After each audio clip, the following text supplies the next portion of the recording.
Welcome back, listeners, to a brand new episode of The New Standard. And you're checking out the program on June 26, 2024. Glad to have you joining us on the program. We were going to do a show breaking down with Ian Whetstone, breaking down the contract, what we think might be the contract for Cam Hayward if he is indeed extended. But due to some weather issues on Ian's half, we're going to push that show back. Prayers out to Ian and his family. Hopefully everything is okay.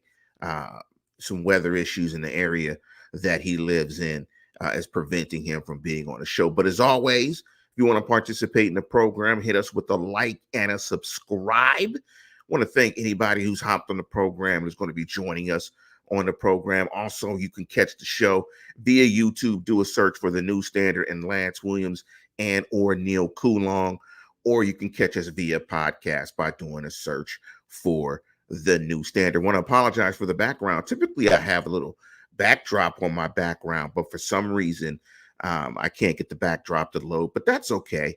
And I want to kind of extend the conversation of this show based on what we were talking about on the previous show when we were talking about the Steelers wide receiver options and what the Steelers were looking for in a number two receiver, or did they have a number two receiver?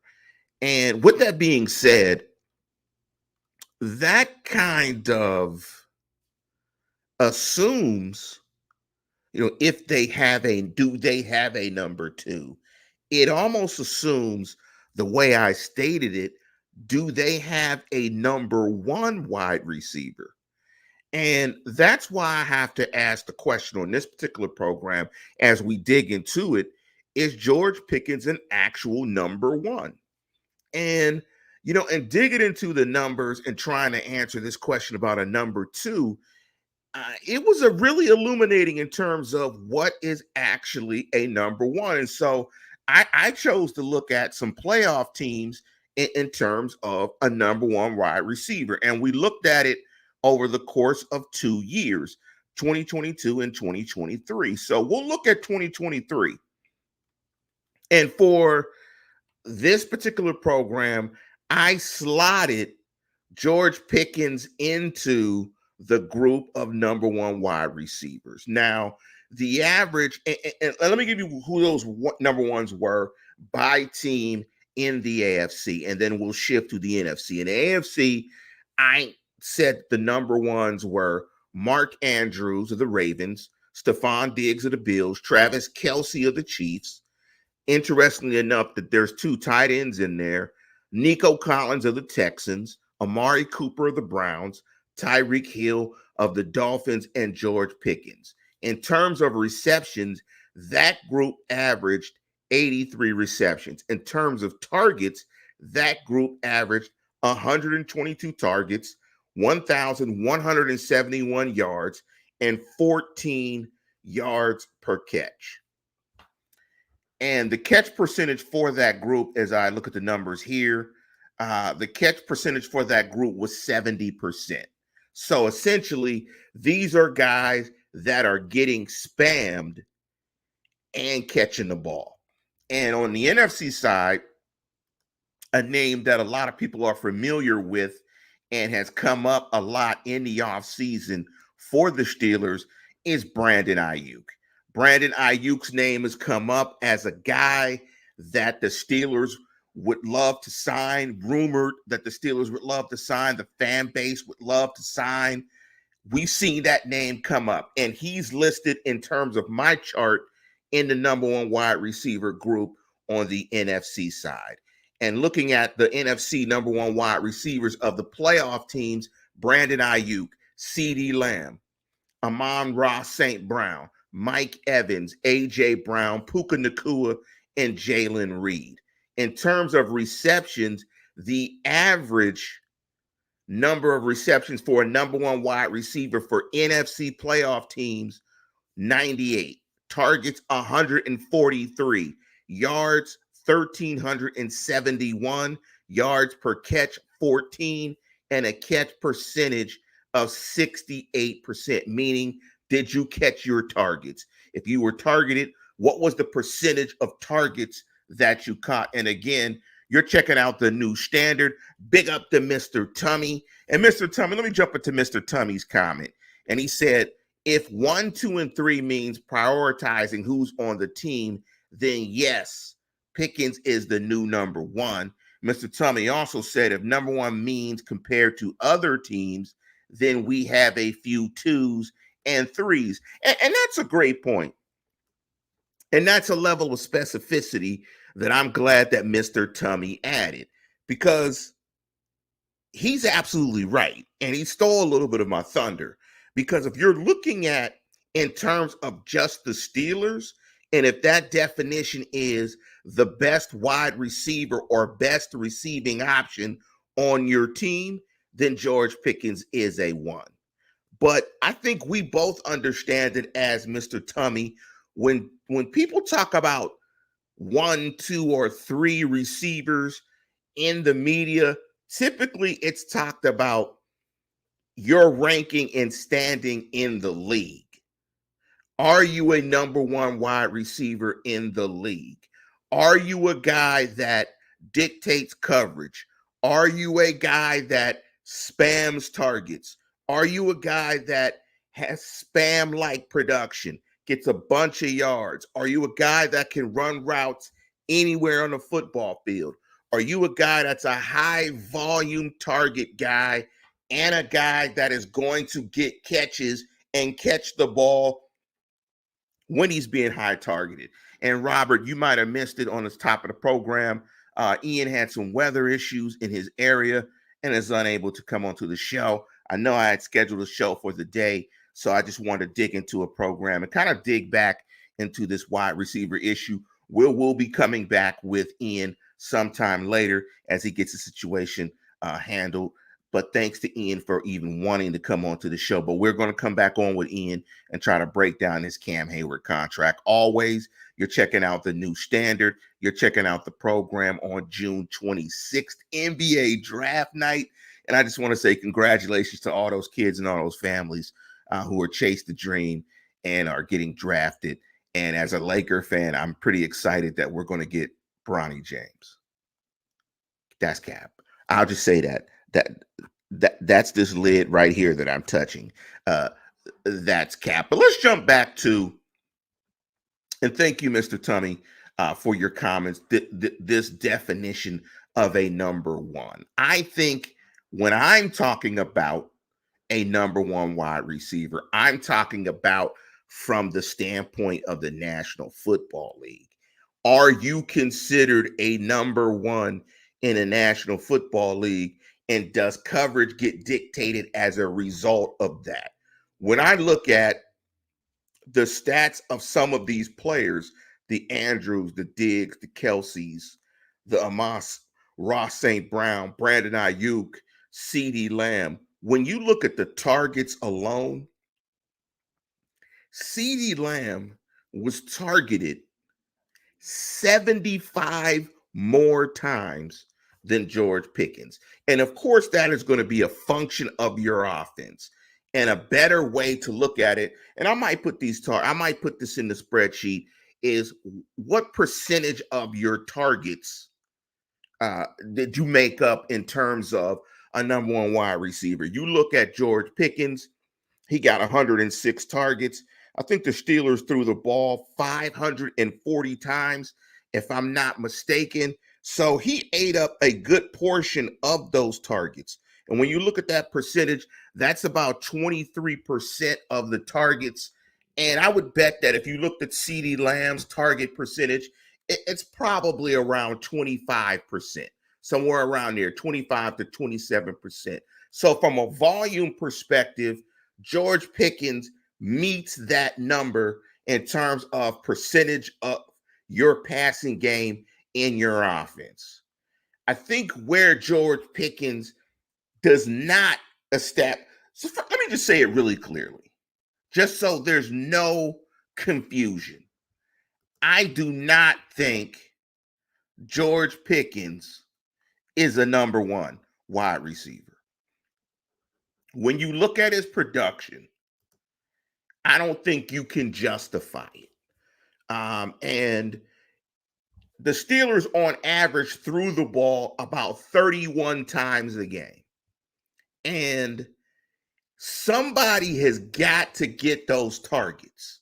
Now, you look at the Steelers roster right now, you have George Pickens and Pat Freiermuth as your number one and number two targets. When you look at number one wide receivers across playoff teams in the AFC and NFC, these guys are getting targeted anywhere between 8 to 10 times a game.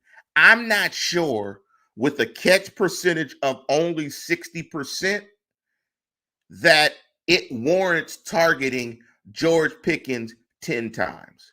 George Pickens at this point, I think, needs to add more polish to his game, and he leaves stuff on the field. If you're going to throw it to somebody 181 times, you better catch it like CeeDee Lamb 75% of those times. Now, again, that's going to be a factor of the offense, route depth, but it also says something about CeeDee Lamb getting open, because he still had almost 1,800 yards receiving and averaged 13 yards a catch. Brandon Ayuk got targeted 105 times, which is low, but he averaged 18 yards a catch and 1,342 yards. Pickens averaged 18.1. What you see right now, to me, when I look at George Pickens is a contested catch, big play receiver that runs a limited route tree. Now, I'm not going to knock him for that. He's still a very young player, but I think for George Pickens to develop into a number one, he has to run routes at all depths, and he has to be a chain stick mover. I mean, number one wide receivers move the chains. They catch it in the intermediate areas of the field. They run after the catch. They catch the deep ball. They catch it in the red zone.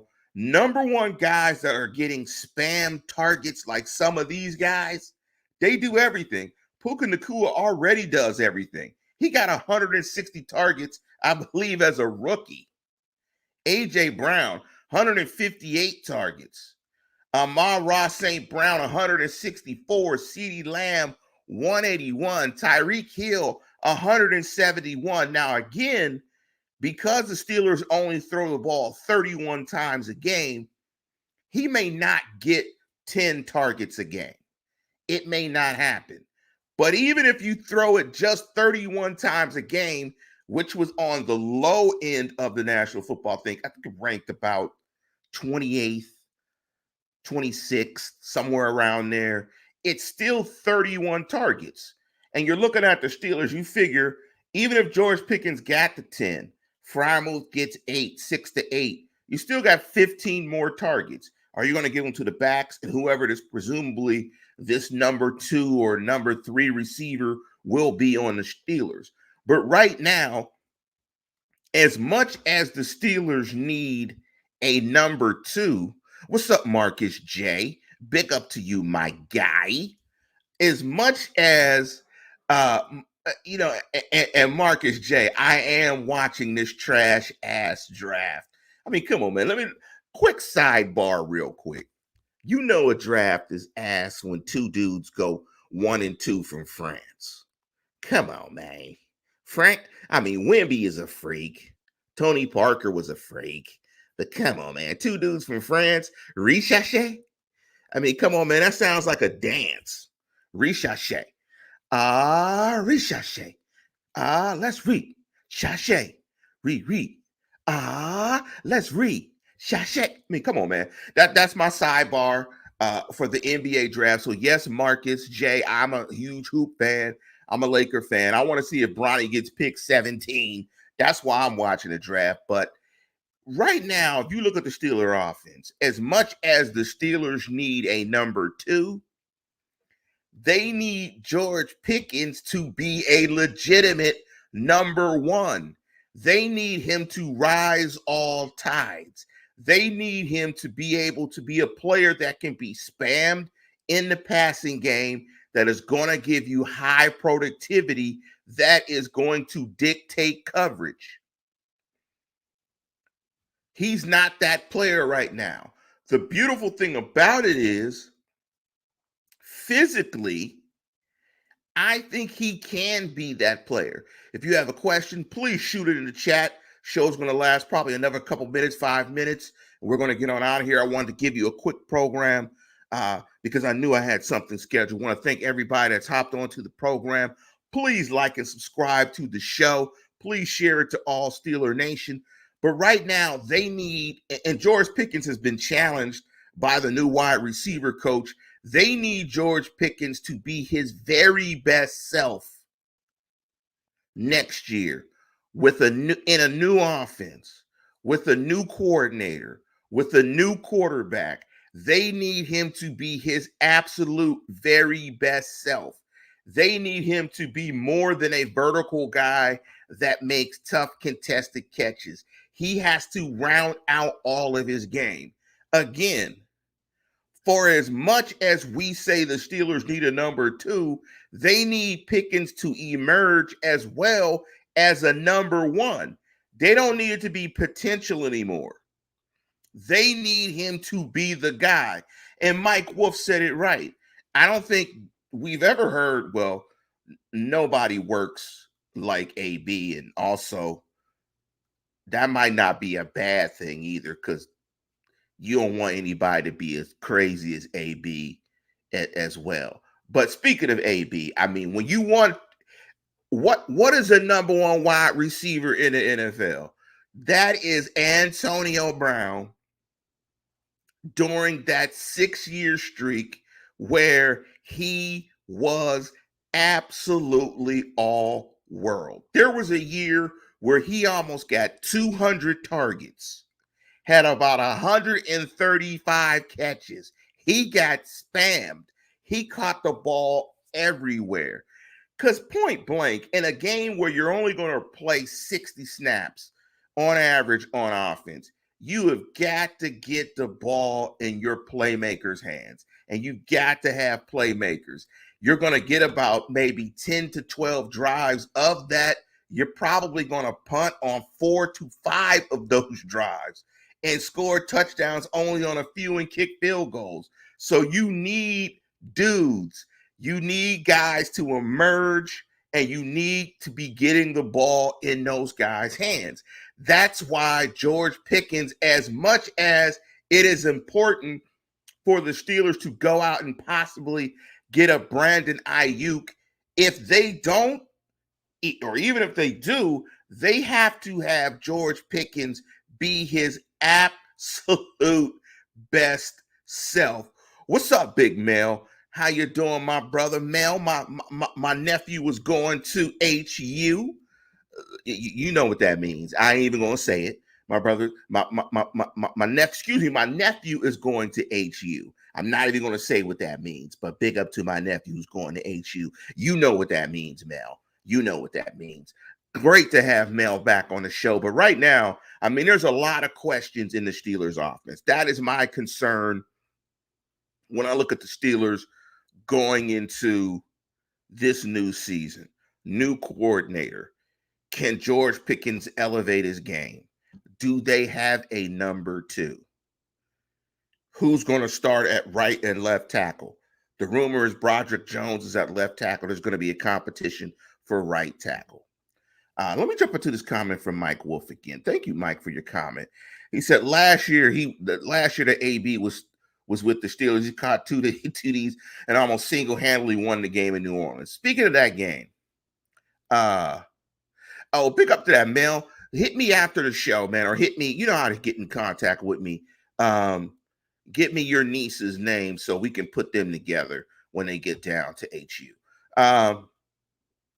In that game, just to think of it, he was going up against, I forget who he was going up against. He was going up to Marcus Lattimore, I believe. He was going up against Marcus Lattimore of New Orleans in that game. And he absolutely torched Marcus Lattimore. He made a catch. That game, might have been one of the best games I've ever seen a football player play. In that game, AB was absolutely outstanding, and he was an absolute freak of nature. I don't think George Pickens can ever reach that level. I don't think many players will ever be as good as AB during that 6-game streak. But if you ask me, is George Pickens a number one wide receiver right now? Absolutely not. Does he have the physical capabilities to be that? Absolutely. He has number one physical ability at his size, his speed, his run after the catch. Yes, he could do that. Where he has to improve in his game, to me, he has to get more separation and he has to run more of the route tree. He has to be a threat at all three levels.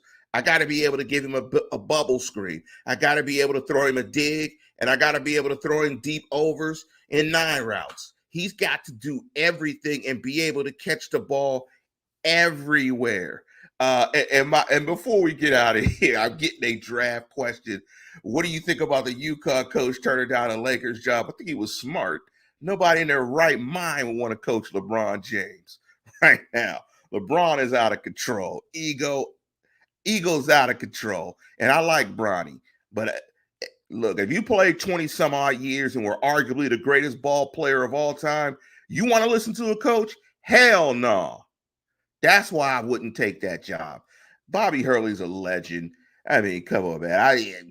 He getting paid enough, and he lives in UConn. He's chilling, and there's no way, he's not going to be able to coach with LeBron there. That's why he doesn't take that job. But with that, I want to thank Ian for the attempt to hop on. Ian, will do it again. Hope everything's good with Ian. Hope everything is good with all of you. Mel, make sure you hit me. You know how to get me. And make sure you share that information about your niece. And congratulations for your niece going to HU, going to the Mecca and the home of DST. And so thank you, everybody, for hopping onto the program. We're going to conclude the show. And right now, Pickens is not a number one, but I have confidence that he can be. And I think the Steelers will need him to be a number one. But with that, we're going to conclude the show. Go Steelers.